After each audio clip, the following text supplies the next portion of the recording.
single day. Hey, Charlotte County, this is Charlotte County Compounds. We're going to make another comment on another thing in the newspaper today. At least they're finally waking up a little bit. Jesus Christ, took them long enough. So here we go. It's in a viewpoint in Charlotte County Sun newspaper. DeSantis wants to ban free speech at the Capitol for the sake of the children. Guess where they fucking got the idea to do this illegal law? Right here, Punta Gorda, from this sick-ass bastard city lawyer, David Levin, who they did not fire because they want to be sued more. He literally said, you have to keep me because I'm cheap. You're not cheaper if you keep getting sued, dipshit. And this is the fucking cunt that enforced all this bullshit. Pam Davis, the Punta Gorda police chief, she is a fucking criminal and needs to be personally sued. You lose qualified immunity when you knowingly violate the Constitution, you fucking idiots. So I will do a screen read on helium because you guys complained about the voice, so now you get it fast and on helium. But that's exactly what DeSantis wants. And I'm going to attach a video where David Levin was bragging that's where they got the idea, was from him for the illegal law.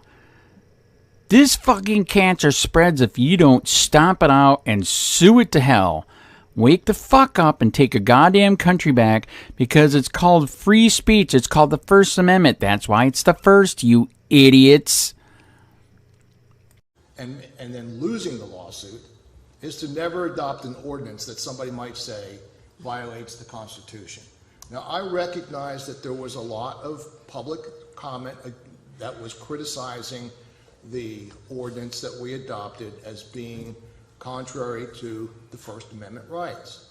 And I can assure you that I took that to great heart when I did the research to ultimately allow the city to move forward with an ordinance that they wanted to adopt, relying upon precedent from the U.S. Supreme Court.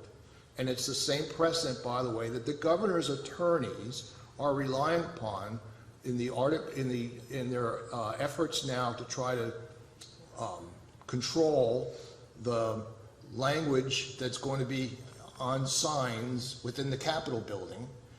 And they obviously have come to the same conclusion that I did at the time that I researched the issue and relied upon the U.S. Supreme Court's decision, which defined indecent speech as it relates to the language such as the F word, and whether or not there is a public interest in protecting children from exposure to such language. But they may find that their ordinance, their regulation, is determined by a court also to be in violation of the Constitution, as our circuit court judge did, or they may find a judge up in Tallahassee that's going to rely upon the precedent that I relied upon, and apparently that the governor's attorneys are relying upon, that found that it was legally permissible to regulate indecent speech. There's no guarantees with respect to the opinions that lawyers render based upon their reference to court decisions. Just as there was no guarantee that the U.S. Supreme Court's decision in Roe versus Wade would remain the decision forever. That's the challenge of being a city attorney, and I continue to do my best to give you sage advice based upon thorough legal research. Thank you. Our view. More restrictions on free speech. Our position. Governor Ron DeSantis and the legislature are considering new laws that would further erode free speech in Florida. Florida Governor Ron DeSantis and his administration in Tallahassee are looking to restrict public protests at the Capitol complex. The Florida Department of Management Services is considering new rules to give police more power to expel protesters from the state capitol grounds. The proposed rules limit where protests can happen within the Capitol complex, and looks to curtail disruptive rallies and noisy dissent. One aspect of the state measure would not allow signs, posters, or displays at state capitol buildings. The push very much flies in the face of free speech and its First Amendment protections in the U.S. and Florida constitutions. While civil discourse and decorum are easy to preach, free speech and democracy are not always that tidy and proper. The citizenry has its right to express its dissent and disagreement with those in power. Look no further than Punta Gorda if you want a tutorial on free speech.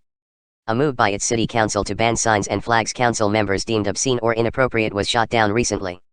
It cost the city a tidy sum to settle a lawsuit against its ordinance.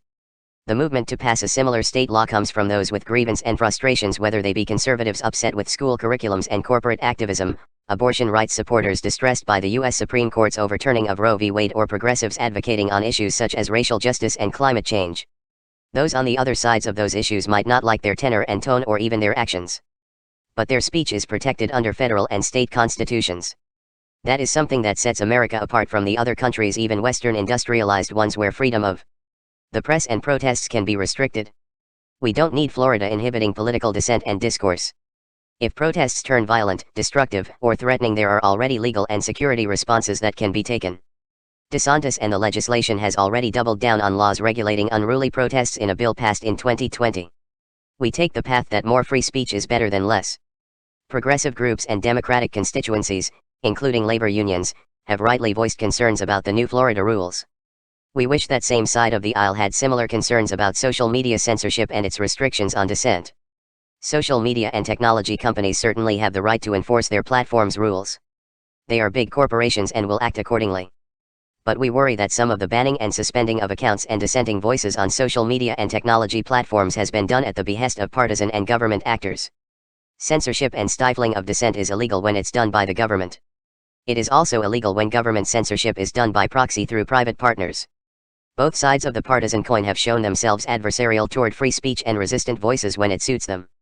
And throughout our history, free speech has frequently not been fully extended to a myriad of voices, including those against wars as well as women and racial, ethnic, and religious minorities. This is not a partisan issue, whether it is in Tallahassee or Facebook, YouTube, or Twitter. These are issues about our commitment to free speech, the First Amendment, and the ability to offer dissenting views. Copyright Suncoast Media Group, Inc., Edition.